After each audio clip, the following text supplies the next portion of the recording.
Hello and welcome back to this watercolor session.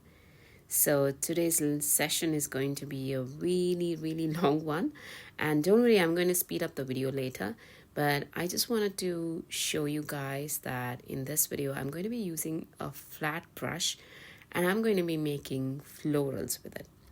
So this is my method of making the petals, and you see that these petals need some pointy edges or pointy corners.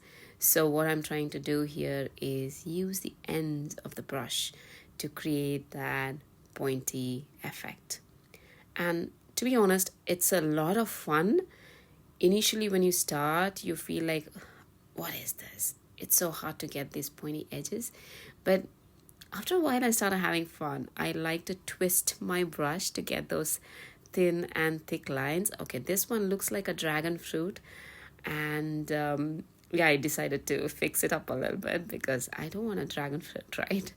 So anyway, so I'm going to go ahead and draw more flowers and petals over here, and I didn't want to stick to a single color, so I've used a mix of some oranges and reds and pinks and purples. Not purple exactly, but like pinkish red. But yeah, if you want to stick back and look at all the colors, I'll show them to you in the end. So this is one of those really old brushes which had these really bad pointy bristles. This is a really bad brush, to be honest. So I use those to make the center of the flower. I just wanted to show you a new technique anyway.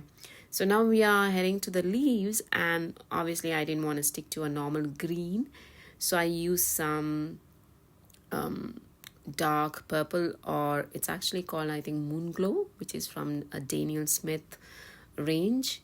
I think it is Moon Glow. Anyway, I'll show you the colors in the end. If you're really interested in it, just stick around, I guess, or just forward it all the way to the back.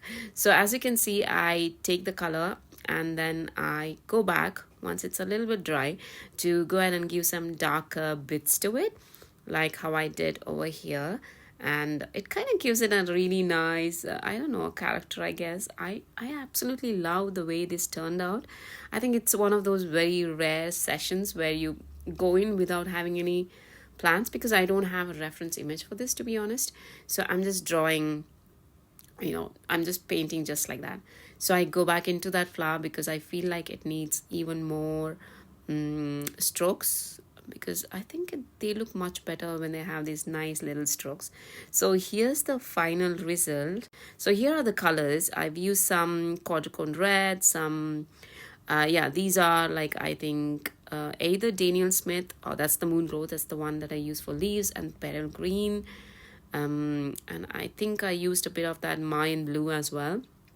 So yeah, here's the final result. Again, just wanted to show it to you in better light, and look at those details. I absolutely love it. And yeah, this turned out much better than I expected it. See ya.